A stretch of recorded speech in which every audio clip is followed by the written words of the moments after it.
Bonjour, aujourd'hui je vous propose d'aborder un sujet qui s'appelle les soins de support en cancérologie. Sujet que j'aborde depuis des années, tant ce sujet est lourd et ouvre des perspectives. Lourd, car à partir du moment où le patient a subi un traitement conventionnel parfaitement conforme, chirurgicale, chimio, radiothérapie, hormonothérapie. À partir de ce moment où le traitement conventionnel a été exécuté en secteur hospitalier, souvent, il se trouve démuni, se retrouvant tout seul, sans très bien savoir quoi faire pour améliorer son état. L'objectif de cette rencontre, c'est de proposer des soins de support en cancérologie afin d'aider le patient en complément du traitement conventionnel dans une approche organisée que nous allons montrer. Donc le plan de l'exposé, je vais vous parler de mes références scientifiques, de ma démarche, de mes outils et de ma pratique. La première partie de cet exposé, ce sont mes références scientifiques. Ça veut dire que tout ce que je vais vous exposer à l'instant est parfaitement référencé dans tous les comités scientifiques et médicaux. Je n'invente strictement rien. La première chose dont nous allons parler, c'est de l'effet Warburg et ensuite du docteur Gernez, ensuite de la courbe de Collins, du régime cétogène, et enfin du métabolisme de la cellule tumorale et de la cellule normale. Donc nous allons parler du métabolisme de la cellule cancéreuse. Quelle est la grande différence entre une cellule normale et une cellule tumorale? Eh bien, le grand changement dans une cellule tumorale, c'est que la cause première du cancer et le remplacement de la respiration de l'oxygène dans les cellules normales de l'organisme par la fermentation du sucre. Ça, c'est le phénomène de la cellule tumorale, alors que la cellule normale a une respiration de l'oxygène normale. Donc c'est respiration de l'oxygène dans une cellule normale, fermentation du sucre dans le cas d'une cellule cancéreuse. Ça, c'est Otto Warburg qui a fait ça. Il a eu un prix Nobel en 1920. La deuxième personne sur qui je repose mon travail, c'est le docteur Gernez, qui a fait la validation du protocole de prévention active du cancer sur un modèle animal, bien entendu. Il a élaboré la théorie des cellules souches. Il a proposé dans le traitement de ce protocole de prévention active une restriction alimentaire quantitative et qualitative à certains moments très précis du développement de la cellule. Et enfin, il a proposé la compréhension du rôle clé de l'hormone de croissance. Le résumé de l'effet Warburg. L'effet Warburg, c'est donc la comparaison entre une cellule saine et une cellule tumorale. Vous voyez que la cellule saine assimile du glucose grâce à un capteur cellulaire, extracellulaire. Ce glucose de l'extracellulaire pénètre la cellule, passe par toute une série de produits intermédiaires qui s'appellent la glycolyse pour donner du pyruvate. Et ce pyruvate, dans le cas d'une cellule saine, a un phénomène de respiration oxydative et tout le pyruvate pénètre dans la mitochondrie étant la partie énergétique de la cellule, et donc toute la mitochondrie ici, nourrie par ce pyruvate, et cette respiration oxydative va produire de l'ATP, qui est la fourniture de l'énergie de la cellule. Nous voyons maintenant une cellule cancéreuse, et vous observez ici la taille dans une cellule normale de la pénétration du glucose, et vous voyez qu'ici, la pénétration du glucose est beaucoup plus importante, car la cellule tumorale se nourrit préférentiellement, essentiellement, de glucose. Et donc, on voit qu'il y a une pénétration très importante du glucose à l'intérieur de la cellule, Comme de l'autre côté, il y a toute une série de produits intermédiaires avec des acides aminés, toujours production de pyruvate, mais là, la grande différence, dans un cas, c'est le pyruvate qui, par la respiration oxydative, amène une quantité très importante de pyruvate à la mitochondrie, tandis que là, le pyruvate qui est produit arrive en quantité infime dans la fameuse mitochondrie, donc produit très peu d'ATP, car l'essentiel du pyruvate va se transformer en acide lactique. Et c'est le processus de la fermentation. Donc, cellules saines, respiration oxydative, cellules tumorales, eh bien, c'est la fermentation, avec production d'acide lactique et très très peu de pyruvate pour la mitochondrie. Le docteur Gernèse, entre autres dans toutes ses recherches, a parlé de la régulation de l'axe somatotrope. Bien. Dans le cerveau humain, nous avons ici, au niveau de l'hypothalamus, des realizing factors, puis nous avons l'hypophyse. Cette hypophyse produit une hormone de croissance, la GH, grande hormone. Cette hormone de croissance pénètre le foie et est transformée en facteur IGF, facteur de croissance. Ce facteur de croissance permet à un bébé de passer de 3,5 kg à 60, 70, 80 kg à l'âge adulte, vers 18 ans, 19 ans. Bien. Ce facteur de croissance est également influencé par différents éléments qui vont intervenir, en particulier par la nutrition. Et cette nutrition amène très fréquemment de l'insuline. L'insuline est un facteur de croissance en elle-même. Mais notre alimentation moderne est essentiellement basée sur les produits sucrés. C'est-à-dire que nous allons avoir, sans entrer dans un diabète forcément, mais nous sommes tout le temps en stimulation. C'est-à-dire que sans arrêt, nous avons une alimentation sucrée. Alors que ce soit tous les sucres cachés, les sucres lents, les sucres rapides, etc. Et du coup, notre organisme arrive à un état d'hyperinsulinisme. Je vous rappelle que l'insuline est un facteur de croissance, mais l'hyperinsulinisme est encore plus facteur de croissance. Et du coup, le couple hormone de croissance plus insuline, hormone de croissance, va décupler au niveau du foie l'activité du facteur de croissance. Ça veut dire que maintenant, notre facteur de croissance va arriver à stimuler sans cesse une production cellulaire.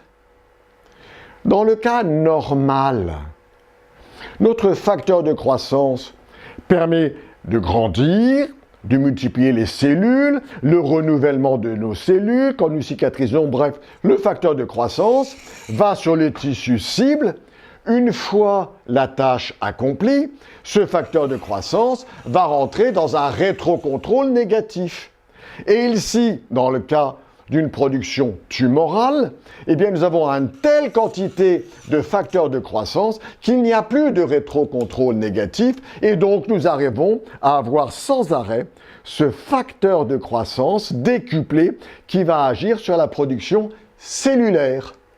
Et donc multiplication cellulaire. Et on rencontre ainsi la croissance des cellules tumorales. Nous avons ici la courbe de Collins qui est le reflet de la production tumorale. Donc nous parlons d'un axe en abscisse ici, avec un pré-cancer biologique, un pré-cancer microscopique, un pré-cancer macroscopique. Ici le stade du cancer au stade infraclinique. Ensuite, le premier symptôme d'apparition du cancer, c'est-à-dire les premiers symptômes cliniques. Ça veut dire que c'est à ce stade-là seulement que la palpation permet de retrouver la tumeur du sein, par exemple. Et on continue et on arrive malheureusement au décès, c'est-à-dire l'évolution spontanée du cancer. Si nous mettons des chiffres maintenant, nous sommes au stade de pré-cancer macroscopique. Nous sommes à 10 puissance 6 cellules. 10 puissance 9, nous sommes à l'apparition du premier symptôme, ici. 10 puissance 12, nous sommes à 1 kg de tumeur, le stade ultime de décès. Ça veut dire que si nous sommes capables de détecter un cancer dans cette zone ici, nous avons toutes les chances, par le mécanisme normal de l'homéostasie, de réguler comme étant un simple corps étranger cette masse tumorale.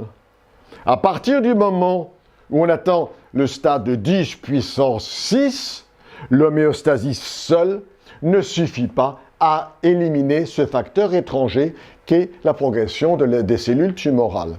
Et du coup, notre cancer va évoluer, passant de 10 puissance 6 à 10 puissance 9, et nous allons entrer dans les premiers symptômes cliniques.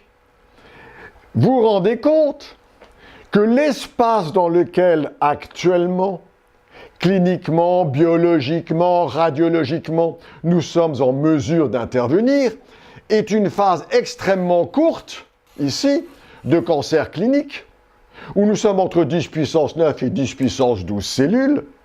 Donc c'est un stade où nous allons faire de la chirurgie, de la chimio, de la radiothérapie, et c'est très bien.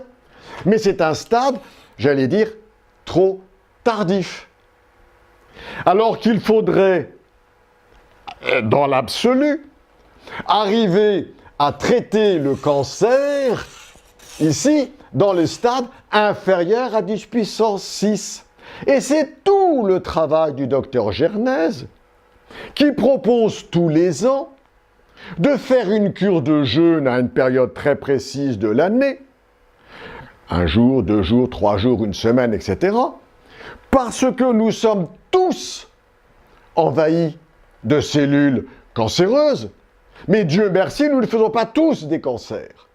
C'est-à-dire que si tous les ans, nous sommes capables, à un stade pré-cancéreux ici, de chasser nos cellules tumorales par la loi de l'homéostasie grâce à notre restriction calorique et quelques remèdes, nous allons pouvoir éviter d'entrer dans le stade du cancer infraclinique. Donc il faut mieux prévenir que guérir.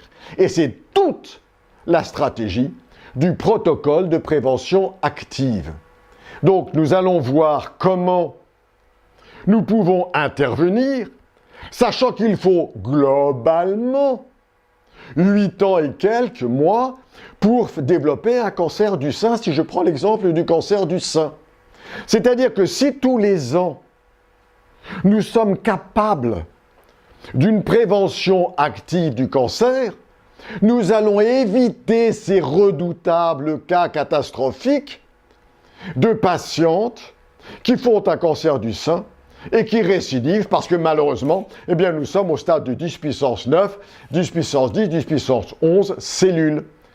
Donc il faut savoir proposer aux patients, en fonction d'un bilan dont nous allons parler par la suite, savoir proposer aux patients des cures de jeûne qui vont le mettre à l'abri plusieurs années de suite. Bien sûr, on renouvelle cette cure de jeûne plusieurs années de suite pour arriver à nettoyer l'organisme de ce cancer à son tout départ. Pourquoi nous parlons de cétose, c'est-à-dire le jeûne en particulier? Eh bien, l'expérience de Walter Longo et de Ivo Le Mao viennent nous apporter un éclairage saisissant. L'expérience de Walter Longo, c'est qu'il a déterminé que le génome de la cellule normale, c'est-à-dire le fonctionnement normal d'une cellule, commandé par son noyau, donc le génome de la cellule normale, peut se nourrir de graisse, et de graisse seule, alors que le génome de la cellule tumorale ne peut pas se nourrir de graisse. Alors, Yvon Le Mao a absolument montré la validité de cette expérience en faisant l'enquête sur les manchots sur la banquise. Ces manchots sont capables pendant 1 mois, 2 mois, etc., de couver l'œuf, qu'ils tiennent au chaud entre leurs pattes, et pendant 1 mois, 2 mois, 2 mois et demi, ce dit manchot ne mange rien. sauf qu'il consomme ces graisses de réserve. Donc le génome de la cellule normale se nourrit de ces graisses, alors que la cellule tumorale, elle ne peut pas se nourrir de graisses.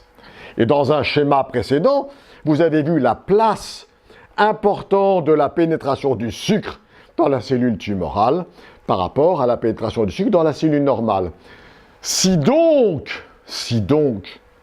on supprime le sucre et que l'on n'apporte que de la graisse à l'individu, la cellule normale peut fonctionner alors que la cellule tumorale ne peut pas fonctionner. Et nous avons ici l'explication. Pourquoi la cétose? Eh bien, c'est très simple. Vous avez ici un organisme nourri préférentiellement de sucre, organisme tumoral, j'entends. Il est essentiellement nourri de sucre, et vous voyez que tout le sucre est capté par la cellule tumorale, par le tissu tumoral. Et du coup, les autres organismes du corps ne sont dépourvus de sucre. Ils n'ont plus de carburant. Ils n'ont plus rien. Puisqu'il n'y a que le sucre en alimentation. Alors que dans un autre cas, cet organisme, toujours tumoral, est essentiellement nourri de lipides. Et du coup, la cellule tumorale, elle ne peut pas, je vous le rappelle, se nourrir de graisse. Donc tout le corps, tous les autres tissus de l'organisme sont nourris, mais pas la cellule tumorale. C'est-à-dire que dans ce premier cas, le patient qui se nourrit que de sucre dans un tissu tumoral se fatigue, alors que dans l'autre cas, tous les tissus extratumoraux retrouvent un fonctionnement. Et c'est ainsi que l'on voit ces patients qui vont infiniment mieux s'ils ont compris la modification entre la cellule tumorale, nourrie ou de sucre ou de lipides. Voilà le métabolisme de la cellule tumorale et de la cellule normale selon mon maître et ami, le professeur Michel Massol. Vous avez ici une cellule normale et ici une cellule tumorale. Dans le cas de la cellule normale, les deux, cellules normales ou cellules cancéreuses, elles sont privées de sucre et de protéines. La cellule normale, ici, est tout à fait capable, comme nous l'avons dit plusieurs fois, de se nourrir de graisse. Et donc nous avons des acides gras. Ces acides gras vont pénétrer grâce à un phénomène de glycogénèse, de pénétrer la mitochondrie, de donner, grâce à l'acétylcoenzyme, de donner ici une quantité importante d'ATP. ATP qui est l'énergie fournie par la mitochondrie. Donc la cellule normale, même si elle est privée de protéines, même si elle est privée de sucre, peut se nourrir de nos graisses. Voilà. Au contraire d'une cellule tumorale, privée de protéines, privée de glucose, nous avons dit plusieurs fois qu'elle n'était pas capable, le génome de la cellule tumorale n'est pas capable de se nourrir de graisse, ce qui fait que la cellule tumorale ici n'a plus aucun élément nutritionnel. Et du coup, elle va mourir. Bien entendu, il faut respecter l'indice de masse corporelle, car il faut nourrir l'organisme. Donc ici, il n'y a pas de production d'ATP, ici il y a une production d'ATP normale. Nous entrons dans la deuxième partie du plan de l'exposé, c'est ma démarche. Nous allons parler de médecine intégrative et individualisée, et nous allons aborder les 4 piliers qui commandent l'activité de ces fameux soins de support en cancérologie, c'est-à-dire le pôle psychologique, l'activité physique, le comportement alimentaire et enfin les compléments alimentaires. Voilà le schéma montrant la place de la médecine intégrative et individualisée dans les fameux soins de support en cancérologie. Donc vous avez ici le traitement conventionnel, très bien, et toute une série de cercles concentriques autour, abordant le pôle psychologique, abordant l'activité sportive adaptée aux patients, abordant le comportement alimentaire, abordant les compléments nutritionnels, abordant cet élément fondamental qui est le bilan protéomique qui me permet soit de détecter ce cancer à un stade précoce, soit de suivre l'évolution de ce cancer en répétant ce bilan de mois en mois, ou de trimestre en trimestre, ou de semestre en semestre, selon la gravité du cas. Et enfin, nous avons la proposition thérapeutique. Cette médecine intégrative, il y a dualisé, j'insiste bien, il y a toujours le traitement conventionnel qui est respecté, mais j'y apporte ici un certain nombre d'éléments supplémentaires. Donc nous voyons ces fameux éléments supplémentaires. Le premier pilier, c'est d'abord psychologique. À chacun des patients, je propose de rédiger sur un papier quels sont ses projets, quelles sont ses qualités. C'est-à-dire que je cherche à le rendre dans un aspect positif, créateur, et non pas de bêtes, de patients supportant, et sans possibilité, supportant tous ces traitements. Il faut donc qu'ils soient intégrés dans une approche globale, holistique. Il lui faut le faire comprendre que ce traitement conventionnel, il existe, il faut le suivre, mais que j'y ajoute un traitement complémentaire. Et c'est lui, le seul, le patient, qui est capable d'optimiser cette démarche. L'implication du patient est primordiale. Le deuxième pilier, c'est l'activité physique. Alors ça peut être le tai chi, ça peut être le yoga, ça peut être de la marche nordique, etc., etc. Et en fonction de l'état physique du patient avec son cancer, on va adapter, bien entendu, une marche. Il est évident qu'un patient qui est très limité, eh bien, on va lui proposer une activité de 5 minutes. Puis, dès qu'il peut, il passe à 6 minutes, puis à 10 minutes, etc. L'idéal étant 1 heure d'activité physique quotidienne. Mais ce n'est pas si facile que ça.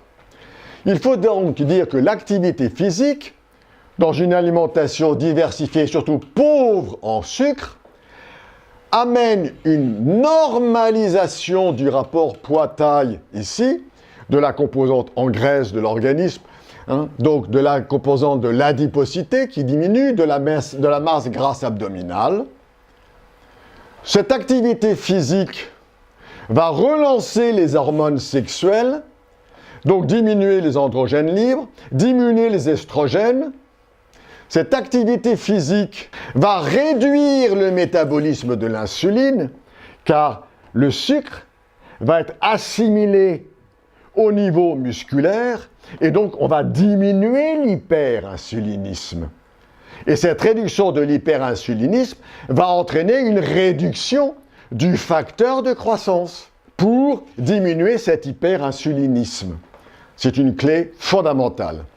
Ensuite, autre élément de cette activité physique, c'est l'inflammation et les adipokines. C'est-à-dire que tous les métabolites, c'est-à-dire toutes les interleukines, etc., de l'organisme sont améliorés par l'activité physique. Je veux dire le TNF-alpha, l'IL-6, etc. Et ceci est largement documenté dans toutes les références scientifiques. Et enfin, le rôle de la vitamine D. L'activité physique augmente l'importance de la quantité de la vitamine D dans l'organisme. Donc nous avons vu l'abord psychologique, nous venons de voir l'activité physique, maintenant nous voyons le comportement alimentaire. Changement de comportement alimentaire, c'est-à-dire freiner l'hyperinsulinisme. Retenez ce mot, c'est fondamental. Freiner l'hyperinsulinisme va dire qu'il faut respecter les intolérances alimentaires, il faut arrêter ce gavage sucré, et enfin, bien entendu, dans le respect de la masse corporelle. Il ne s'agit pas de faire maigrir le patient, il s'agit de l'alimenter mieux. Ce comportement alimentaire peut être proposé en période séquentielle, annuelle, ou lors d'un traitement, lors d'une chimiothérapie, ou durant une semaine, ou 10 jours, ou 15 jours, etc., un mois à la sortie de l'hiver. Le but, c'est de freiner l'hormone de croissance ou la somathormone, la fameuse STH. Donc, d'un côté, avec l'activité physique, nous diminuons l'hyperinsulinisme, et là, avec ce comportement alimentaire, nous diminuons la STH. Donc, nous arrêtons de produire ce facteur de croissance. Nous diminuons le facteur de croissance. Pour arriver à cette notion de comportement alimentaire, nous allons évoquer 3 modes possibles de comportement alimentaire. Donc, il y a un régime à index glycémique bas. C'est le modèle paléolithique, adaptable à tous. Il suffit de relire tous les livres de Gilles Deluc ou de Pascal Pic, et je le propose dès qu'il existe une inflammation intestinale. Or, 90% des patients que je reçois en consultation ont une inflammation intestinale. Et souvenez-vous que le facteur tumoral existe pour une très grande part sur une inflammation chronique non gérée. Et donc, si on a une inflammation intestinale qui perdure des années et des années et des années, nous sommes avec un foyer inflammatoire chronique. Donc, la première chose, c'est de corriger ce foyer inflammatoire intestinal. Nous entrons toujours dans cette notion de curseur avec les cétoses exogènes. Il s'agit de supprimer tout apport sucré dès qu'il existe un cancer. Ça veut dire quoi, supprimer tous les apports sucrés? Ça veut dire de supprimer les céréales, le blé, le riz, le seigle, l'orge, l'avoine, de supprimer des féculents, les pommes de terre, les betteraves, les carottes, de supprimer tous les laitages, le lait, le yaourt, le petit suisse, etc., qui sont bourrés de sucre, de supprimer bien entendu tous les coca, les sodas, etc., les pâtisseries. Donc, on supprime tout apport sucré. Et cet apport, ce traitement exogène se fait en intercure. Ça peut se faire sur une semaine, ça peut se faire sur un mois. Enfin, troisième mode de comportement alimentaire, c'est la cétose endogène, c'est-à-dire le jeûne hydrique. Alors là, c'est encore plus sévère. On fait un apport hydrique avec du jus de bouillon de légumes seul à proposer dès qu'il existe un traitement conventionnel proposé, de chimiothérapie par exemple. Donc je le propose la veille et le jour J, c'est-à-dire que la veille et le jour J d'une chimiothérapie, je propose au patient, si son index de masse corporelle le permet, de faire juste du bouillon de légumes la veille et le jour. Et il supportera beaucoup mieux sa chimiothérapie. Le patient accepte un jeûne hydrique encadré sur plusieurs jours. Ça peut être 5 jours, une semaine, 10 jours, 20 jours, etc. Le maximum expérimenté, c'est de 30 jours. Enfin, bien entendu, dans le respect de l'indice de masse corporelle, l'IMC. Le jeûne hydrique a comme but de n'apporter que du jus de bouillon de légumes seul. Pourquoi est-ce bénéfique? C'est que le patient qui subit une chimiothérapie, on n'en revient pas sur l'utilité de cette chimiothérapie. Le foie de ce patient fait un travail énorme d'assimilation de cette chimiothérapie et il est sursaturé dans ses capacités de drainage, d'assimilation. Donc si en plus on lui amène du sucre, on lui amène des produits qu'il n'est pas capable d'assimiler, le pauvre foie, il n'en peut plus. Et c'est pourquoi les chimiothérapies sont parfois très mal supportées. Donc, ce jus de légumes apporte à l'organisme la quantité hydrique nécessaire, donc la quantité d'eau, et en même temps lui apporte quelques vitamines et minéraux contenus dans le jus de légumes. Le quatrième pilier, c'est l'utilisation des compléments alimentaires naturels. Quel est le but?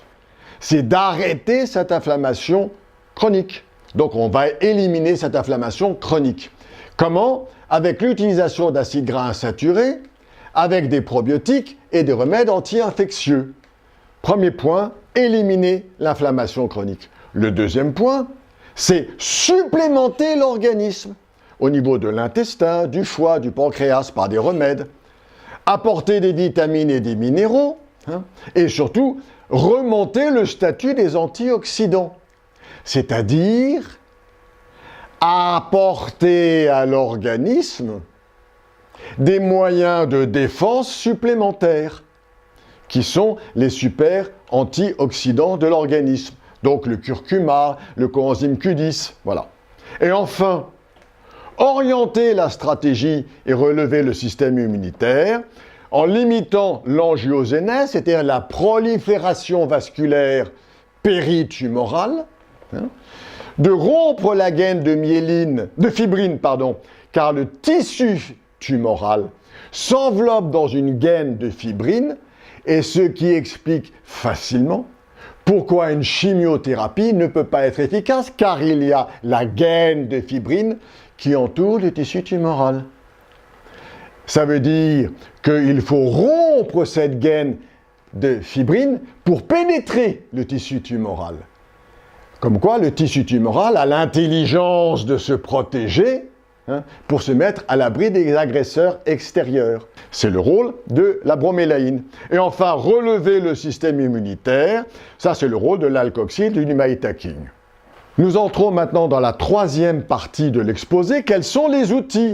Donc nous allons voir l'élément fondamental que représente le bilan protéomice, et nous allons montrer le rôle de ces traitements que sont la biorégulation, avec la phyto, l'homéo, les compléments alimentaires naturels et l'approche métabolique. Voilà ici, résumé sur ces 2 pages, le bilan protéomice. Il y a ici, à gauche, un versant où l'on montre une courbe avec des points, et nous allons faire une interprétation de ce profil, c'est-à-dire que l'on prélève le sérum du patient, c'est-à-dire le sang moins les globules, donc on prend le sérum, c'est-à-dire l'ensemble des protéines. Ces protéines sont mises en présence de réactifs. Sérum plus réactifs vont entraîner une flocculation. Donc on fait ça sur 56 coupelles différentes et on obtient 56 floculations différentes. Ces floculations, résultat sérum réactif, sont lues par un lecteur optique et ce résultat est rapporté sur un graphique. En fonction de l'emplacement de ce résultat sur le graphique, on est en situation hypo ou en situation hyperfloculation, ou hypofloculation ou hyperfloculation. Les réactifs choisis transmettent une information spécifique. Les facteurs verts sur ce plan-là sont facteurs ou résultats du phénomène inflammatoire. Les facteurs rouges sont vecteurs de paramètres métaboliques, des bêta-lipoprotéines. Les facteurs bleus sont les facteurs immunitaires, les immunoglobulines, et les facteurs violets sur cette courbe sont les témoins d'une réactivité tissulaire. En fonction donc de l'emplacement de ces paramètres, nous savons si un patient est en mode inflammatoire, test vert, glycoprotéines, ou test rouge, ou test bleu, ou test violet. Et selon la répartition, la dispersion de ces paramètres, eh bien nous allons pouvoir avoir une orientation sur l'état physiologique du patient à l'instant T où on fait cette prise de sang.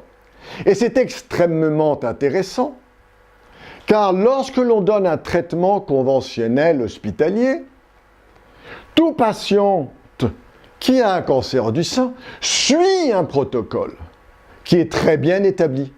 Mais là, on adapte à ce patient une lecture de son état physiologique. C'est elle qui est suivie. Et du coup, on a une interprétation de son état le jour J. De cette interprétation du profil, on va en tirer une consultation ici de banque de données nous donnant des remèdes. Mais nous y reviendrons. Maintenant, nous entrons dans les guidances thérapeutiques. Et nous allons parler de la biomodulation dérivée directement du bilan que l'on vient de voir à l'instant. On va parler de phytothérapie, ciblée en fonction de la pathologie, des compléments alimentaires naturels, des remèdes homéopathiques individualisés, des isothérapiques des produits de chimiothérapie, des facteurs de croissance et médiateurs immunitaires, et des remèdes métaboliques et immunitaires. Et nous revenons à notre fameux bilan protéomice. Donc dans un premier cas, ici, il y a la lecture et l'interprétation de l'état physiologique du patient. Nous entrons maintenant dans la deuxième phase de l'utilisation de ce bilan, c'est le traitement proposé. Et en fonction de l'emplacement, etc., de ces paramètres, de ces réactifs, nous allons proposer une biomodulation végétale, nous allons proposer une biomodulation minérale, nous allons proposer une biomodulation aromatique, nous allons proposer une biomodulation tissulaire et enfin des antifractions. C'est-à-dire que ce bilan, en complément du traitement conventionnel, individualise l'état physiologique du patient et donc lui apporte une réponse beaucoup plus adaptée à son état. Ici, le traitement de phytothérapie. Donc ce traitement de phytothérapie va se faire en fonction du traitement proposé, s'il y a de la chimio, s'il y a de la radiothérapie, en fonction des stéroïdes, en fonction de l'environnement. Alors, le traitement systématique, c'est la scutellaire, le nasitrus, la bromélaïne et le RNX. On en parlera après. Donc, la célandine, en plus, s'il y a de la chimiothérapie, du GK10, c'est-à-dire du ginkgo biloba, si on est dans un état de radiothérapie, du crucibro, si on est dans une activité stéroïdienne, du synthéa, si on est dans un cancer avec une hypervascularisation ou un cancer du poumon, et enfin le lapacho, si on est dans un état de dyspepsie majeure. Nous entrons maintenant dans un troisième aspect qui est le complément alimentaire naturel. Je vous ai dit, il s'agit d'éliminer l'inflammation avec les probiotiques et les modulateurs inflammatoires, ici. On supplémente l'organisme avec des super anti-radicaux libres, du desmodium, de la vitamine, des enzymes, et on oriente à nouveau le traitement grâce à de la bromélaïne, de l'alcoxyl, d'une maïtacine. L'homéopathie. Donc, on va faire une répertorisation de ce patient pour être encore plus spécifique de son état. Donc, c'est la fameuse répertorisation homéopathique de Kent. Puis, nous allons adapter à ce patient, en fonction de sa chimiothérapie, de son hormonothérapie, de son immunothérapie ou de sa radiothérapie, nous allons lui donner un ISO. C'est-à-dire que le produit ici nommé, on va l'utiliser en dilution homéopathique pour minimiser les effets secondaires de cette chimio, de cette hormono, de cette immuno et de cette radiothérapie. Et on va donner ça de façon hebdomadaire. Enfin, on revient sur l'apport du docteur Gernez, qui est de freiner l'hormone de croissance. Donc on va donner de la STH en 30 CH. On va donner de la somatostatine en 5 CH également. Voilà. L'homéopathie, on continue. Les cancers hormonaux chez la femme, chez l'homme, les cancers épithéliaux et les cancers thyroïdiens. Donc, les cancers hormonaux chez la femme, la FSH et l'IGF en 30 CH, éventuellement une gonadostimuline, donc, avec au niveau de l'ovaire, du col de l'utérus. Chez l'homme, dans le cas du testicule, on va donner de la FSH en 30 CH. Dans le cas de la prostate, on va donner LHRH, IGF en 30 CH, plus LH, etc. Les cancers épithéliaux, c'est-à-dire peau, glande, côlon, rectum, pancréas, poumon, cerveau, le GF et l'IGF en 30 CH. Toujours nos fameux facteurs de croissance. Enfin, au niveau de la thyroïde, c'est la TSH et l'iode, ici. Nous arrivons maintenant à l'approche métabolique. On va parler du NADH, de l'acide alpha-lipoïque et de l'acide hydroxycitrique. Le rôle du NADH, on va le voir au niveau du cytoplasme, on le verra au niveau de la mitochondrie et on le verra au niveau du noyau. Au niveau du cytoplasme, la production de NADH entraîne une atténuation de la grosseur des tumeurs et un ralentissement de la progression tumorale. Le rôle de cet NADH au niveau cytoplasmique est également de favoriser la réversibilité lactate-pyruvate si il y a encore un peu d'oxygène dans la cellule tumorale. Enfin, c'est un très puissant antioxydant précurseur du glutathion. Et je n'ai pas pu résister au plaisir d'apporter cette information. Il y a une synergie très importante du NADH et du comportement alimentaire. Encore une fois, dans ces soins de support en cancérologie, il s'agit de mettre tout un ensemble de produits pour aider le patient. Eh bien, ce rôle des produits métaboliques NADH sur l'alimentation est important et on va voir ça tout de suite. Les corps gras hydrosolubles forment le carburant idéal pour les cellules saines. Nous l'avons vu et dit plusieurs fois. La combustion de cétone dans la mitochondrie est 25% plus efficace que celle du sucre. C'est-à-dire qu'une molécule de glucose apporte 36 ATP, tandis qu'une molécule de corps cétonique, de corps gras, en apporte 48. Ça veut dire que notre organisme peut parfaitement se nourrir de corps gras sans entrer dans une dénutrition, sans entrer dans une cachexie, et au contraire. L'organisme va beaucoup mieux car les cellules tumorales sont privées de sucre et ne savent pas manger de graisse, donc elles vont dépérir, alors que toutes les autres cellules de l'organisme, je vous rappelle que quand on a un cancer, c'est de la taille du gramme, et il reste 50, 60, 80 kilos de tissu sain. Eh bien, si ce tissu sain est nourri convenablement avec ces corps gras, eh bien, vous voyez l'organisme aller beaucoup mieux. Enfin, la combustion de cétone libère de l'acétylcoenzymat réutilisable dans le cycle de Krebs, c'est-à-dire au niveau de la mitochondrie. Donc vous voyez l'utilité du comportement alimentaire avec les corps gras, mais en plus le NADH favorise cette utilisation. Alors maintenant, nous voyons le rôle du NADH au niveau de la mitochondrie. Donc on a vu au niveau du cytoplasme, on voit maintenant au niveau de la mitochondrie. Il contribue à la régression tumorale des cancers qui conservent une activité avec un petit peu d'oxygène, oxydophosphorylation. C'est le cas du cancer du sein, c'est le cas du cancer de l'ovaire. À chaque fois qu'il y a un tout petit peu d'oxygène, le rôle du NADH au niveau de la mitochondrie permet une réutilisation de ce corps, de cet organisme, et donc il y a une meilleure utilisation de l'ATP. Tout le rôle d'une cellule, c'est de fournir de l'ATP. Voilà. Maintenant, nous voyons le rôle du NADH au niveau du génome, donc cytoplasme, mitochondrie, génome. Donc ce NADH module l'expression génétique de l'ADN nucléaire et mitochondrial et possède des séquences favorables contre le cancer, ce qu'on appelle l'effet Sirtuin. Le NADH favorise le suicide cellulaire, c'est-à-dire que le NADH reprogramme la cellule pour qu'elle entre dans une mort cellulaire normale que l'on appelle l'apoptose. C'est-à-dire qu'une cellule tumorale, elle, ne peut pas mourir, alors qu'une cellule normale, elle, au bout d'un certain temps d'utilisation de fonctionnement, va rentrer dans une mort cellulaire programmée qu'on appelle l'apoptose.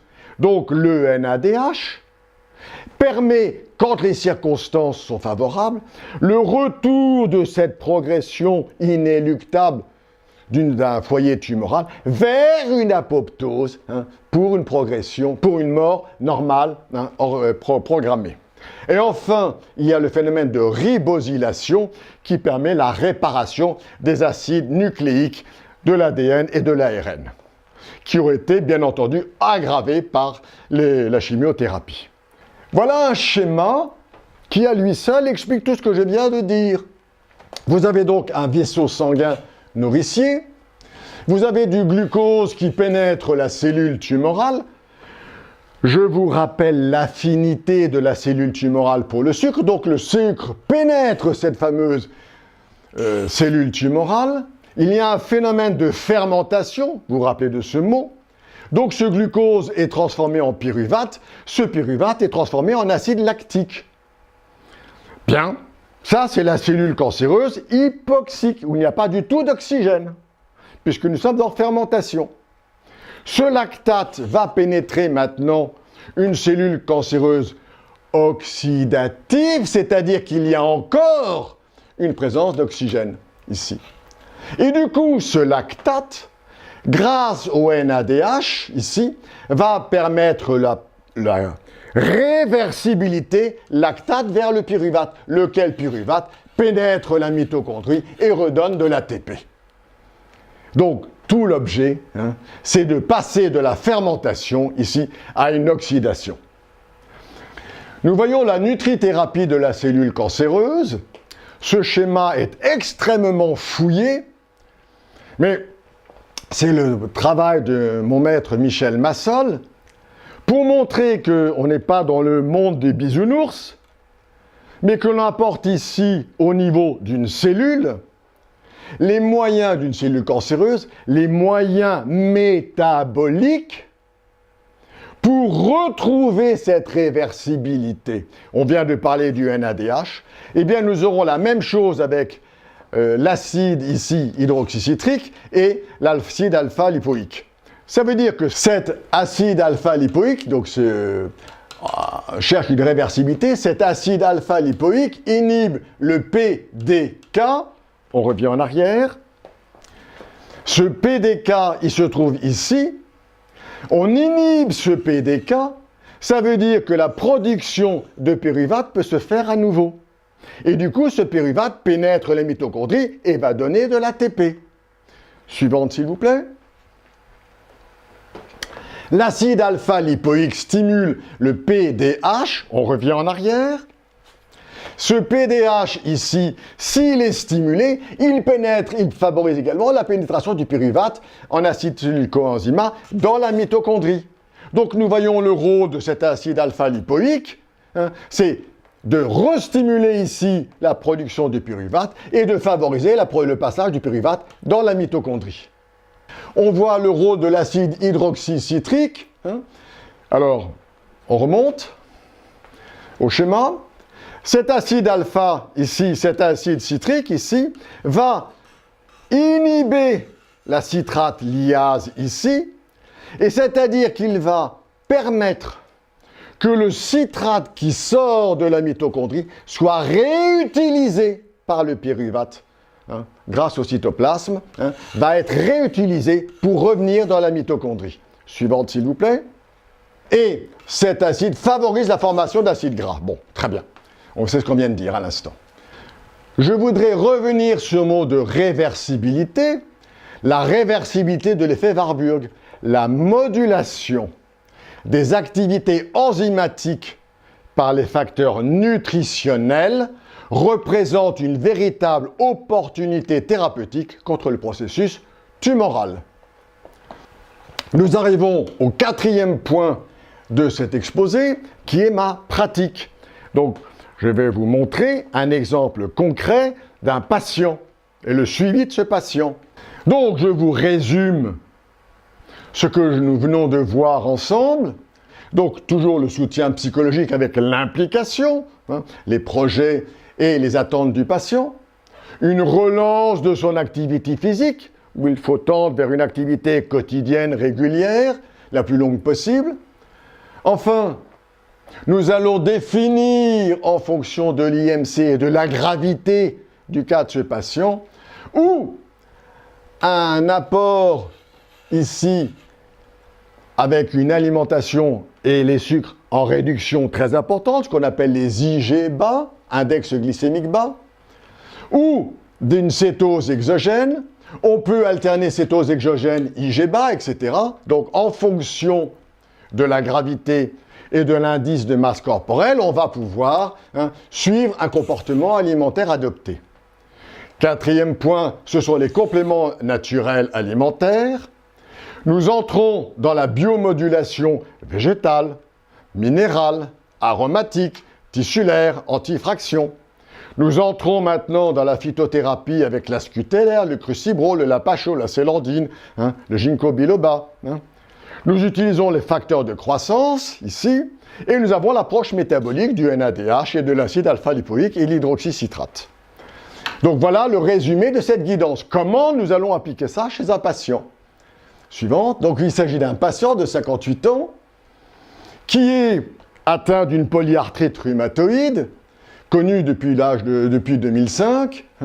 Il est traité uniquement par homéopathie. Chez ce patient, le bilan protéomiste permet de suivre régulièrement son état.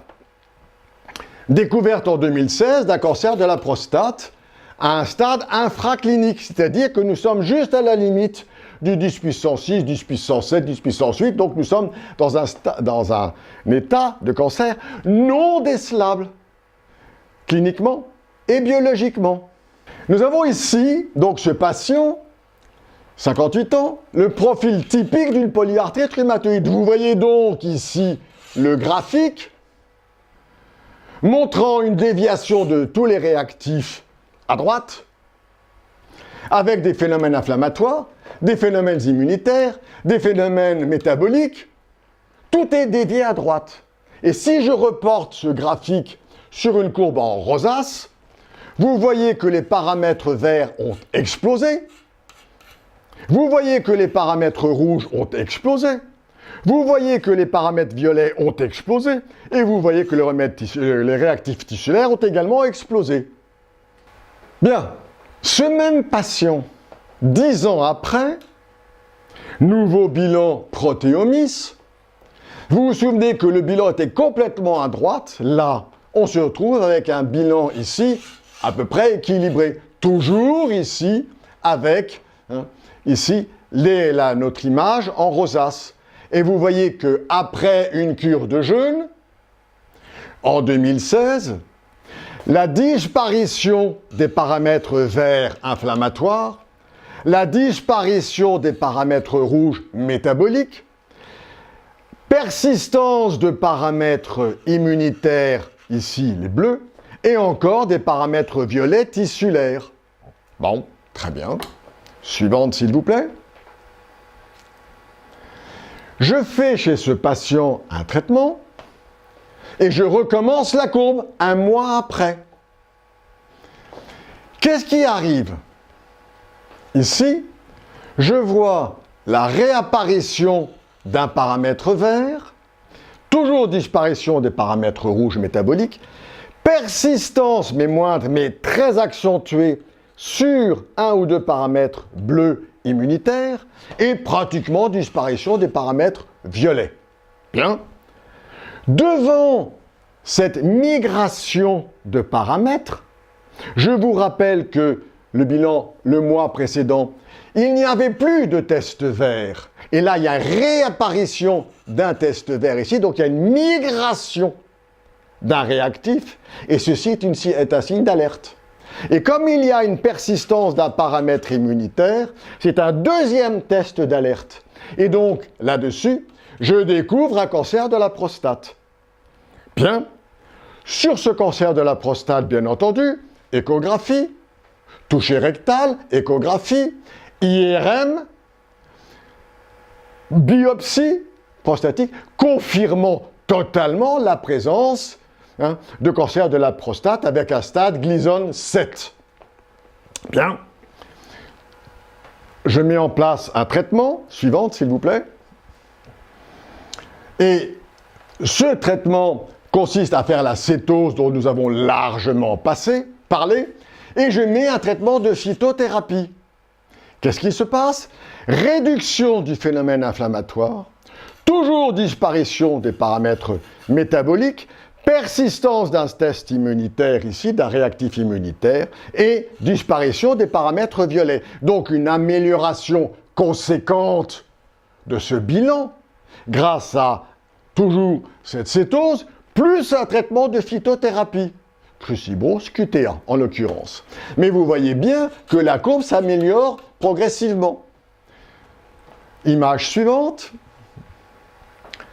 Je fais donc toujours cette cétose, cette phytothérapie, mais j'ajoute les produits métaboliques. Et regardez la transformation, elle est saisissante.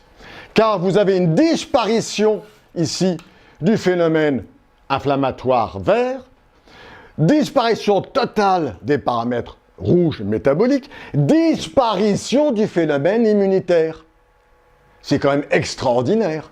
Disparition du phénomène immunitaire et normalisation pratiquement des paramètres tissulaires.